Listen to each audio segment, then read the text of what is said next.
ಶುಭೋದಯ. ಶೃಂಗೇರಿ ಸುದ್ದಿಗೆ ಸ್ವಾಗತ. ಓದುತ್ತಿರುವವರು ಮಿಥುನ್ ಗುಡ್ಡೆತೋಟ. ಶ್ರೀ ಕ್ರೋಧಿನಾಮ ಸಂವತ್ಸರ, ಉತ್ತರಾಯಣ, ಗ್ರೀಷ್ಮ ಋತು, ಜ್ಯೇಷ್ಠ ಮಾಸ, ಕೃಷ್ಣ ಪಕ್ಷ, ಅಷ್ಟಮಿ, ಉತ್ತರ ಭಾದ್ರಾ ನಕ್ಷತ್ರ, 29/6/2024 ಶನಿವಾರ. ಮುಖ್ಯಾಂಶಗಳು: ಶ್ರೀ ಶಾಂಕರ ತತ್ವ ಪ್ರಸಾರ ಅಭಿಯಾನ ಕಾರ್ಯಕ್ರಮ, ಸರಕಾರಿ ಪ್ರೌಢಶಾಲೆಯಲ್ಲಿ ಪ್ರತಿಭಾ ಪುರಸ್ಕಾರ. ಸುದ್ದಿಯ ವಿವರ. ಆದಿಶಂಕರಾಚಾರ್ಯರು ತಮ್ಮ ದಿವ್ಯ ದೃಷ್ಟಿಯ ಆಧ್ಯಾತ್ಮಿಕ ಸಾಧನೆ ಮೂಲಕ ನಮ್ಮೊಳಗಿನ ಅಂತಃಶಕ್ತಿಯ ಚೈತನ್ಯವನ್ನು ಜಾಗೃತಗೊಳಿಸಲು ಪ್ರೇರಕರಾಗಿದ್ದಾರೆ ಎಂದು ಎಡತೊರೆ ಯೋಗಾನಂದೇಶ್ವರ ಮಠದ ಶ್ರೀ ಶಂಕರ ಭಾರತಿ ಸ್ವಾಮೀಜಿ ಹೇಳಿದರು.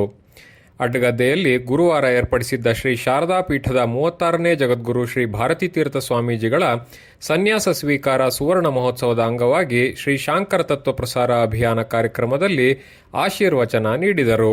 ಪೀಠದ ಜಗದ್ಗುರು ಶ್ರೀ ಭಾರತೀ ತೀರ್ಥ ಸ್ವಾಮಿಗಳು ಸನ್ಯಾಸ ಸ್ವೀಕರಿಸಿ 50 ವರ್ಷವನ್ನು ಯಶಸ್ವಿಯಾಗಿ ಪೂರೈಸಿದ ಹಿನ್ನೆಲೆಯಲ್ಲಿ ಈ ಅಭಿಯಾನ ಹಮ್ಮಿಕೊಳ್ಳಲಾಗಿದೆ ಎಂದರು.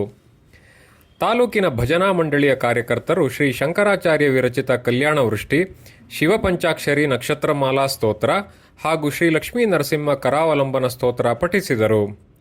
ಶ್ರೀ ಶಾಂಕರ ತತ್ವ ಪ್ರಸಾರ ಅಭಿಯಾನ ಮತ್ತು ವೇದಾಂತ ಭಾರತಿ ಕೆಆರ್ ನಗರ ಆಶ್ರಯದಲ್ಲಿ ಕಲ್ಯಾಣ ವೃಷ್ಟಿ ಮಹಾಭಿಯಾನ ಹಮ್ಮಿಕೊಳ್ಳಲಾಗಿತ್ತು. ಕಾರ್ಯಕ್ರಮದಲ್ಲಿ ರಾಜ್ಯ ಸಂಚಾಲಕ ಉಮೇಶ್ ಹರಿಹರ, ಜಿಲ್ಲಾಧ್ಯಕ್ಷ ರಾಮಪ್ರಸಾದ್, ರವಿ ಪಟವರ್ಧನ್ ಕೊಪ್ಪ, ನೈಬಿ Subrahmanya, A M Sridhar Rao, H K Bhaskar Rao, Hebbige Krishnamurthy, Ramachandra Rao, B R Srikantaiah, Nagananda, Kallugadde Narasimhamurthy ಮೊದಲಾದವರು ಇದ್ದರು.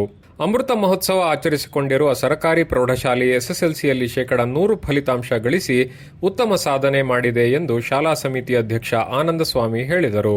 ವಿದ್ಯಾನಗರದಲ್ಲಿರುವ ಸರ್ಕಾರಿ ಪ್ರೌಢಶಾಲೆಯಲ್ಲಿ ಶುಕ್ರವಾರ ಶಾಲಾ ಅಭಿವೃದ್ಧಿ ಸಮಿತಿ, ಹಳೆ ವಿದ್ಯಾರ್ಥಿ ಸಂಘ ಮತ್ತು ದಾನಿಗಳು ನೀಡಿದ ಎಸ್ಎಸ್ಎಲ್ಸಿಯಲ್ಲಿ ಅತಿ ಹೆಚ್ಚು ಅಂಕ ಗಳಿಸಿದ ವಿದ್ಯಾರ್ಥಿಗಳಿಗೆ ಪುರಸ್ಕಾರ ಕಾರ್ಯಕ್ರಮದ ಅಧ್ಯಕ್ಷತೆ ವಹಿಸಿ ಮಾತನಾಡಿದರು.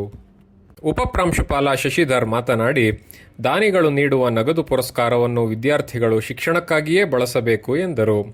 ಪ್ರತಿಭಾವಂತ ವಿದ್ಯಾರ್ಥಿಗಳಿಗೆ ದಾನಿಗಳು ನೀಡಿದ ನಗದು ಪುರಸ್ಕಾರವನ್ನು ನೀಡಲಾಯಿತು.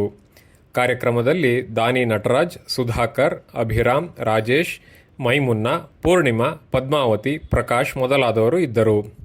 ನೆಮ್ಮಾರ್ ಗ್ರಾಮ ಪಂಚಾಯಿತಿಯ ಎಡದಾಳು ಗ್ರಾಮದ ಶಾಲಿನಿ, ವಯಸ್ಸು 39, ಬುಧವಾರ ರಾತ್ರಿ ಬಾವಿಗೆ ಹಾರಿ ಆತ್ಮಹತ್ಯೆ ಮಾಡಿಕೊಂಡಿದ್ದಾರೆ. ಇವರಿಗೆ ಪತಿ ದಿಲೀಪ ಇದ್ದಾರೆ. ಮಾನಸಿಕ ಅಸ್ವಸ್ಥತೆಯಿಂದ ಬಳಲುತ್ತಿದ್ದರು ಎನ್ನಲಾಗಿದೆ. ಪ್ರಕರಣ ಸ್ಥಳೀಯ ಠಾಣೆಯಲ್ಲಿ ದಾಖಲಾಗಿದೆ. ಮರ್ಕಲ್ ಗ್ರಾಮ ಪಂಚಾಯಿತಿಯ ಕಿತ್ಲೆಮನೆ ಕೊಡಿಗೆಯ ಬಾಬುಗೌಡ, ವಯಸ್ಸು 60, ಕೃಷಿ ಕೆಲಸಕ್ಕಾಗಿ ತೋಟಕ್ಕೆ ತೆರಳುತ್ತಿದ್ದ ಸಂದರ್ಭದಲ್ಲಿ ಹಳ್ಳಕ್ಕೆ ಜಾರಿ ಬಿದ್ದು ಶುಕ್ರವಾರ ಸಾವನ್ನಪ್ಪಿದ್ದಾರೆ. ಇವರಿಗೆ ಪತ್ನಿ ಹಾಗೂ 2 ಪುತ್ರಿಯರು ಇದ್ದಾರೆ. ಕಿಗ್ಗಾ ಶ್ರೀ ಶಾಂತ ಸಮೇತ ಋಷ್ಯಶೃಂಗೇಶ್ವರ ಸ್ವಾಮಿ ರಥವನ್ನು ಶೃಂಗರಿಸುವ ಕಾಯಕದಲ್ಲಿ ಇವರು ತೊಡಗಿಸಿಕೊಂಡಿದ್ದರು. ಪ್ರಕರಣ ಸ್ಥಳೀಯ ಠಾಣೆಯಲ್ಲಿ ದಾಖಲಾಗಿದೆ. ಜಾಹೀರಾತು: ಹಸ್ತಜಾತಕ, ಮುಖಲಕ್ಷಣ ನೋಡಿ, ಗೋಚರ ಫಲ ನೋಡಿ ಸಂಪೂರ್ಣ ಭವಿಷ್ಯ ತಿಳಿಸುವರು. ಸಂಪರ್ಕಿಸಿ ಪಂಡಿತ್ ಸತೀಶ್ ಪಣಿಕಾರ್, 9611261777. ಸುದ್ದಿ ಸಂಪಾದಕ ಕೆಎಲ್ ಗೋಪಾಲಕೃಷ್ಣ, ಸಹಕಾರ ಕೆವಿ ರಮೇಶ್, ತಾಂತ್ರಿಕ ಸಹಕಾರ ಮಿಥುನ್ ಗುಡ್ಡೆತೋಟ ಮತ್ತು ಸೌಮ್ಯ ವಿಜಯಕುಮಾರ್. ಜಾಹೀರಾತು ಹಾಗೂ ಪ್ರತಿಕ್ರಿಯೆ ನೀಡುವವರು ಶೃಂಗೇರಿ ಸುದ್ದಿ ಕೇಳಲು ನಿಮ್ಮ ಹೆಸರು, ವಾಟ್ಸ್ಆಪ್ ಸಂಖ್ಯೆಯನ್ನು 9448843831ಗೆ ವಾಟ್ಸ್ಆಪ್ ಮಾಡಿ. ವಂದನೆಗಳು.